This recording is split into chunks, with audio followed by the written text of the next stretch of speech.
Assalamu alaikum. Hello, my name is Shiraz and welcome to my English and Maths channel.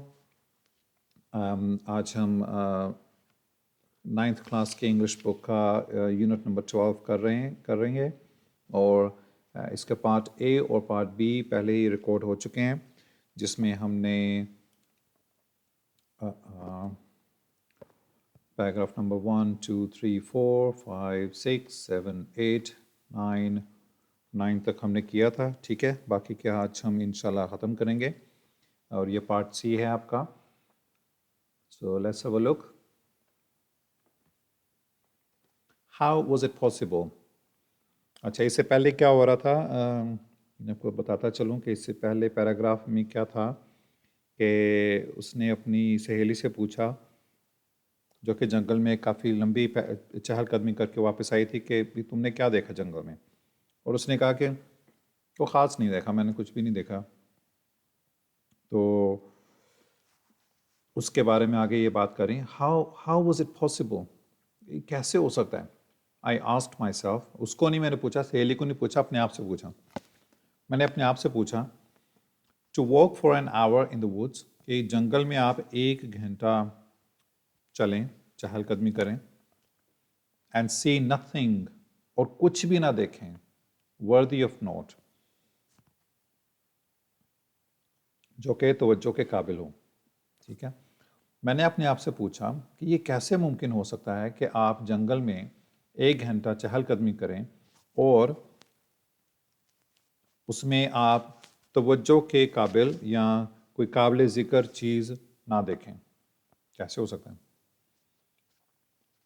I who can not सी, मैं जो कि नहीं देख सकती, मेरी आंखें नहीं हैं।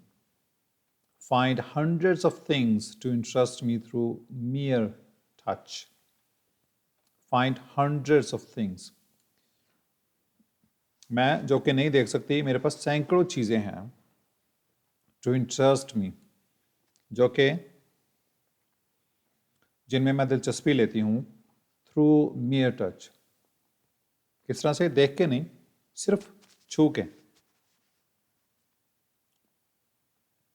मैं जो कि नहीं देख सकती, कई सौ चीज़ें ऐसी ढूंढ सकती हूँ जो कि मैं सिर्फ हाथ लगाने से उसमें दिलचस्पी हासिल कर सकती हूँ।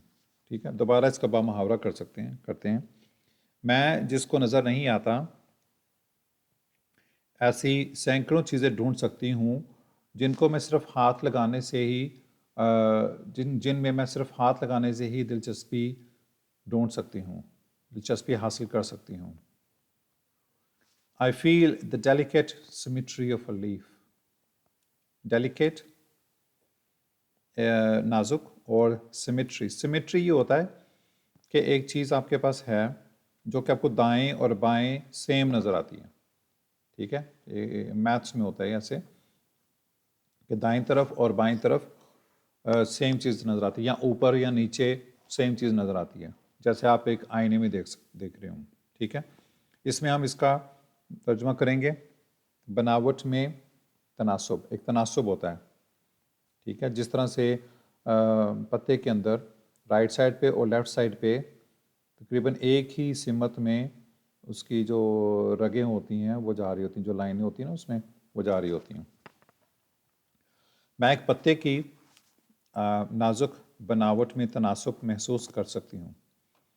I pass my hands lovingly on the smooth skin of a silver birch or the rough shaggy bark of a pine. Lovingly, बड़े प्यार से, स्मूथ का मतलब है मलाइम या नरम।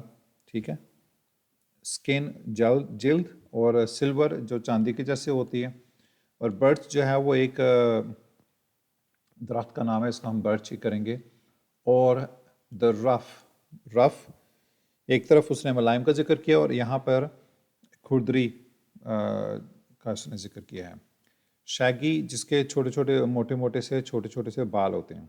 बार्क भी जल्दी होती है, जो दरख्त की छाल होती है उसको कहते हैं। ऑफ अ पाइन, पाइन भी एक दरख्त का नाम है, इसका हम पाइन भी कर सकते हैं या सनोबर कर सकते हैं। ठीक है, तो इसका बामुहावरा हम करते हैं, हम कोशिश करते हैं। मैं एक चांदी के रंग जैसे बर्च की मुलायम जिल्द या एक सनोबर के खुरदरी और मोटे बाल वाली छाल पर प्यार से हाथ फेर सकती हूँ। इन स्प्रिंग, मौसम बहार में, I touch the branches of trees, मैं दरख्तों की शाखों को छूती हूँ। होपफुली, इस उम्मीद में, in search of a bird, कि मुझे एक कोम्पल मिल जाए। ठीक है, जो भी फूल नहीं बने होते ना, उससे पहले जो होता है उसको कहते हैं bird. The first sign of awakening nature, जो कि एक पहली निशानी होती है। अवेकनिंग नेचर, बेदार होती हुई फितरत या कुदरत की।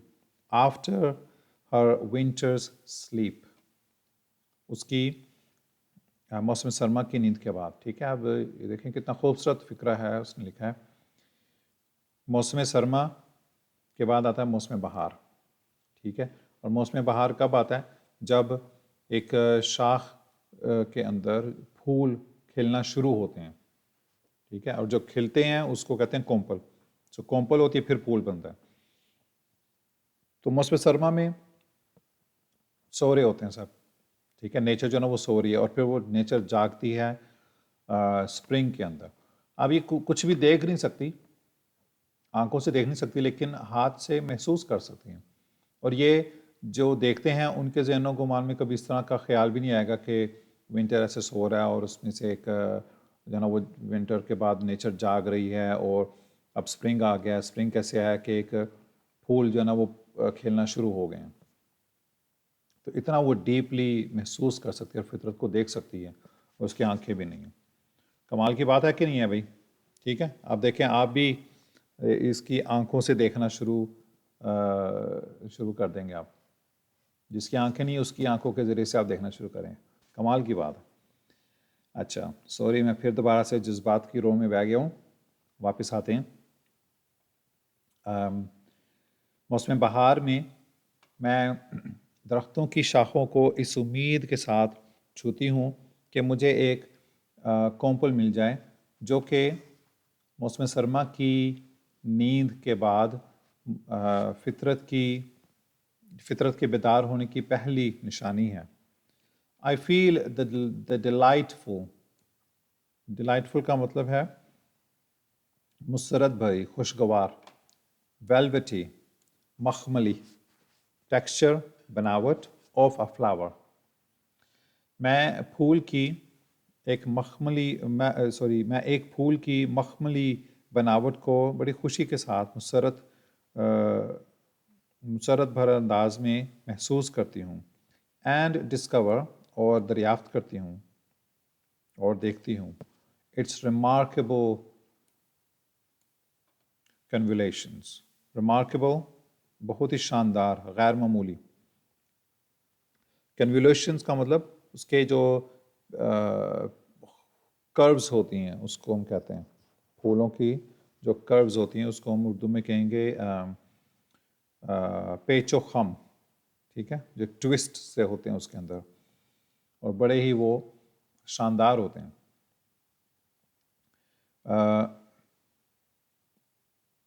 मैं मुसरत भरे अंदाज में एक फूल की मखमली बनावट को महसूस करती हूँ और उसके शानदार पेचोखम को दरियाफ्त करती हूँ। And something of the miracle of nature is revealed to me, और फितरत के मोजे का कुछ हिस्सा मुझ पर आकाश होता है, मुझ पर आश्कार होता है या मुझ पर जाहिर होता है। ओकेजनली, कभी कभार, इफ़ आई एम फॉर्चुनेट, अगर मैं खुशकिस्मत हूँ, I place my hand gently on a small tree, मैं अपना हाथ बड़े एहतियात से, बड़े प्यार से, बड़े नरमी से एक छोटे से दरख्त पर रखती हूँ। And feel the happy quiver of a bird in full song, quiver का मतलब होता है थरथराहट। और एक परिंदे के मुकम्मल गाने की थरथराहट को, खुशगवार थरथराहट को महसूस करती हूँ। ये उसने बचपन में सीख लिया था कि अगर कोई गाना गा रहा है तो उसकी जो क्विवर होती है, जो उसकी थरथराहट होती है ना, वो उसको महसूस कर सकती थी एक जगह पे, एक ख़ास जगह पे हाथ लगा के। तो इस तरह से वो गाने सुन सकती थी। जो ये आर्ट उसने सीखा था छोटे होते। तो वही उसी का जिक्र यहाँ पे कर रही है कि मैं एक छोटे दरख्त पर बड़े प्यार से हाथ रखती हूँ। और ये कभी कभी होता है, ऐसे अक्सर नहीं होता, कभी कभी। कभी कभी जब अगर मैं बहुत खुशकिस्मत हूँ, जब मैं खुशकिस्मत हूँ तो मैं एक छोटे दरख्त पर नरमी से हाथ रखती हूँ और एक परिंदे का मुकम्मल गाने की थरथराहट, खुशगवार थरथराहट को महसूस करती हूँ।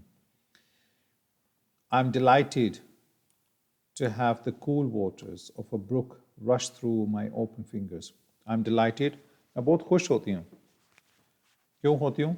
Cool waters, ठंडे पानी, ऑफ अ ब्रुक। ब्रुक कहते हैं छोटी जो नदी होती है उसको कहते हैं। रश, रश का मतलब बहना। एक रश जो है ना, वो लोगों का भी रश होता है ना, जो हमारे शहर में बहुत ज़्यादा होता है लोगों का रश, ठीक है। यहाँ पे इस रश का मतलब है बहना, पानी का बहना। थ्रू माई ओपन फिंगर्स, ठीक है। वो क्या करती है कि जब नदी में पानी बह रहा है तेज़ी से, तो उसके दरमियान उसमें अपना हाथ रख देती है और अपनी उंगलियां खोल देती है। और उसको महसूस होता है कि उसकी देख नहीं पाती, लेकिन वो महसूस कर सकती है कि उसकी हाथों की उंगलियों के दरमियान में नदी का पानी, ठंडा पानी तेज़ी से बह रहा है और उसमें वो खुश हो जाती हैं। ठीक है, कमाल की बात है कि नहीं। मैं बहुत खुश होती हूँ जब मेरी खुली हुई उंगलियों में से नदी का तेज़ पानी, तेज़ और ठंडा पानी तेज़ी से बहता है। टू मी, मेरे लिए, a lush carpet of pine needles or spongy grass is more welcome than the most luxurious Persian rug. Okay, lush carpet का मतलब है सरसब्ज, बहुत ही ग्रीन। और पाइन हमने पहले किया, सनोबर का जो दरख्त होता है उसको कहते हैं। नीडल्स, कांटेदार। और स्पॉन्जी कहते हैं जो बहुत नरम होता है, ठीक है। जैसे स्पंज नहीं होता जिसे बर्तन वगैरह हम धोते हैं। स्पंजी ग्रास और नरम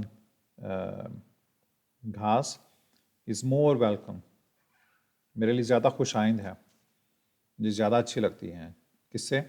मोस्ट लक्सूरियस। लक्सूरियस का मतलब होता है पुर ऐश, ऐशो इशरत वाला, बहुत महंगा, एक्सपेंसिव। पर्शियन रग, ईरानी या फारसी चटाई से। ओके, मेरे लिए कांटेदार सनोबर का सरसब्ज कालीन या मखमली या नरम घास एक पुरऐश फारसी चटाई से ज़्यादा खुश आइंद है। ठीक है, दोबारा करते हैं इसका एक दफ़ा। मेरे लिए कांटेदार सनोबर का सरसब्ज कालीन या नरम घास एक बहुत ही पुरऐश फारसी चटाई या ईरानी चटाई से ज़्यादा खुश आइंद है। To me, the pageant of seasons is a thrilling and unending drama, the action of which streams through my fingertips. To me, मेरे लिए, the pageant हमने पहले भी किया था, एक शानदार मंजर, तमाशा भी इसका मतलब होता है। Of seasons, मौसमों का शानदार मंजर, is a thrilling and unending drama, कि मौसम जो तब्दील होते रहते हैं। मौसम सरमा आ गया, फिर मौसम बहार आ गया, फिर मौसम गर्मा आ गया, फिर उसके बाद मौसम ख़ज़ां आ गया। ये जो चेंज हो रहा है ना, इसका सारा जो शानदार मंजर है, ये उसके लिए बड़ा एक ड्रामाई सी चीज़ है, एक ज़बरदस्त सनसनीखेज़ सी चीज़ है। ठीक है, थ्रिलिंग का मतलब है सनसनीखेज़, और अनएंडिंग ना ख़त्म होने वाला, और ड्रामा का मतलब ड्रामा। ठीक है, जैसे कोई ड्रामा नहीं होता जो टीवी पे लगा होता है, जो ख़त्म ही नहीं होता, ख़त्म ही नहीं होता, देखते रहो देखते रहो देखते रहो। अभी आजकल अर्तुगुल चल रहा है, अर्तुगुल देख देख के लोग जो है ना वो पागल हो गए। ठीक है, हर किसी ने अर्तुगुल, कोई टी शर्ट बना ली है, कोई अर्तुगुल पता नहीं क्या क्या बना लिया लोगों ने। बहरहाल द एक्शन ऑफ विच, और जिसका अमल, स्ट्रीम्स गुजरता है, थ्रू माई फिंगर टिप्स, मेरे फिंगर टिप्स से, यानी मेरी उंगली के पूरों से, पूर क्या कहते हैं, जो टिप होती है ना उसकी उंगलियों की, उसको कहते हैं। ठीक है, ये सारा जो मौसमों का बदलाव है, जो चेंज हो रहा है ना, वो आंखों से नहीं देखती, वो उसकी उंगली के जो, जैसे हम कहते हैं ना कि ये फलां जो फार्मूले हैं वो तो मेरी फिंगर टिप्स पे हैं, जो टेंसेज हैं वो तो मेरी फिंगर टिप्स पे हैं, मुझे तो सारे याद हैं। तो इसी तरह से जो मौसम चेंज हो रहे हैं ना, वो आंखों से देख नहीं पाती, लेकिन उसके फिंगर टिप्स पे हैं सारा कुछ, वो उधर से ही होके गुजरते फिंगर टिप से, उसको फिंगर टिप से पता चल जाता है कि अभी कौन सा मौसम आने वाला है और कौन सा भी जा रहा है, कौन सा मौसम अभी है। ठीक है, कैसी खूबसूरत बात है नहीं। ओके, इसका बामुहावरा करते हैं। मेरे लिए मौसमों का ये शानदार मंज़र एक सनसनीखेज़ और ना ख़त्म होने वाला ड्रामा है, जिसका अमल मेरी उंगलियों के पूरों में से गुजरता है। ओके जी, लास्ट पैराग्राफ है, उसके बाद फिर आपकी छुट्टी हो जाएगी। Okay, if I were the president of a university, अभी फिर दोबारा इफ़ आ गया ना, जो हमने पहले किया था, और उसके बाद देखें पास्ट फॉर्म इस्तेमाल हो रही है। इफ़ आई वर, आई के साथ हम वर तब इस्तेमाल करते हैं जब एक हाइपोथेटिकल अनरियल सिचुएशन होती है, जो चीज़ मुमकिन नहीं होती। ठीक है, काश के मायनों में भी इस्तेमाल होता है। If I were the president of a university, अगर मैं यूनिवर्सिटी की प्रेसिडेंट होती, I would set up a course, मैं एक कोर्स या एक निसाब तश्कील देती, कोल्ड, जिसका नाम क्या होता, how to use your eyes, कि आपने अपनी आंखों का इस्तेमाल कैसे करना है, यूज़ कैसे करना है। क्योंकि वो उसने कहा कि जो देखने वाले हैं, जिनके पास बसारत है, जिनके पास आंखें हैं, वो देखते ही कम है, वो इन चीज़ों को महसूस ही नहीं करते, सही तरह से देख ही नहीं पाते। तो इसके लिए भी एक जो है ना कोर्स होना चाहिए यूनिवर्सिटी में, कि भाई आंखें इस्तेमाल कैसे करनी है, नेचर को देखना कैसे है। भाई वो अंधी होके इतना कुछ देख पाती है, और हम आंखों के साथ इतना ज़्यादा कुछ नहीं देख पाते, क्योंकि हमें पता नहीं कि हमने अपनी आंखें इस्तेमाल कैसे करनी। The professor would try to show his pupils, pupils का मतलब होता है स्टूडेंट्स। प्रोफेसर अपने शागिर्दों को ये दिखाएगा, ये दिखाने की कोशिश करेगा, how they could add Joy. Add का मतलब होता है प्लस करना, ठीक है, इजाफा करना। जब हम प्लस करते हैं किसी चीज़ में, ऐड करते हैं, तो वो ज़्यादा हो जाती है। कि हम अपनी खुशियों को कैसे बढ़ा सकते हैं, कैसे दोबाला कर सकते हैं, या कैसे उनमें इजाफा कर सकते हैं। टू देयर लाइव्स, अपनी ज़िंदगियों की खुशियों को कैसे दोबाला कर सकते हैं। बाय रियली सीइंग, वाकई देख के, व्हाट पासेस अननोटिस्ड, वाकई उन चीज़ों को देखे जो कि तवज्जो के बगैर ही गुजर जाते हैं, बिफोर देम, उनके सामने से। उसका बामुहावरा करते हैं। प्रोफेसर अपने शागिर्दों को ये दिखाने की कोशिश करेगा कि वो कैसे वाकई उन चीज़ों को देख के अपनी ज़िंदगियों की खुशियों को दोबाला कर सकते हैं, वो चीज़ें जो उनकी आंखों के सामने से देखे बगैर या तवज्जो के बगैर गुजर जाती हैं। He would try to awaken, awaken का मतलब बेदार करना, बेदार होना नहीं, बेदार करना। Their dormant and sluggish faculties, ठीक है। डोरमेंट का मतलब होता है सोई हुई, सोई, ऑलमोस्ट जो डेड होती चीज़ें ना, उसको हम कहते हैं डोरमेंट। जब आपका अकाउंट होता है ना, बैंक अकाउंट, जब आप बहुत ज़्यादा सालों तक इस्तेमाल नहीं करते, तो वो बैंक अकाउंट क्या हो जाता है, डोरमेंट हो जाता है, ठीक है, डेड हो जाता है, मतलब बिल्कुल नहीं बंद होता, लेकिन आपको फिर दोबारा जाके उसको एक्टिवेट कराना पड़ता है, आप उसमें से पैसे नहीं निकाल सकते। एंड स्लगिश का मतलब है सुस्त, और फैकल्टीज़, सलाहियतें। वो उनकी सोई हुई और सुस्त सलाहियतों को उजागर करने की कोशिश करेगा। ठीक है। अच्छा, ये मैं आपको एक बात बताता चलूँ कि हेलन केलर ने जो ऐसे लिखा था ना, वो बहुत ज़्यादा लंबा था। ये आपकी किताब के अंदर उसमें से कुछ जो इम्पोर्टेंट पैराग्राफ्स हैं सिर्फ वो ही शामिल किए गए हैं। असल में जो इनका ऐसे था वो बहुत ज़्यादा लंबा है और बहुत मज़े का है। अगर आपको कभी मौका मिले तो आप इंटरनेट पे गूगल पे सर्च कर सकते हैं, 3 days to live, sorry 3 days to see, और हेलन केलर का नाम भी उसमें आप लिख सकते हैं तो आपको मिल जाएगा। और बहुत खूबसूरत बातें की हैं। ठीक है। अच्छा, अब आपको कोई क्वेश्चन हो कोई भी आपको, तो आप प्लीज़ कमेंट्स में मेरे से पूछ सकते हैं। मैं कोशिश करूँगा कि आपको उसका जवाब दूँ। और इंशाल्लाह फिर दोबारा मुलाकात होगी किसी और यूनिट के साथ। अपना ख्याल रखिएगा। अल्लाह हाफिज़।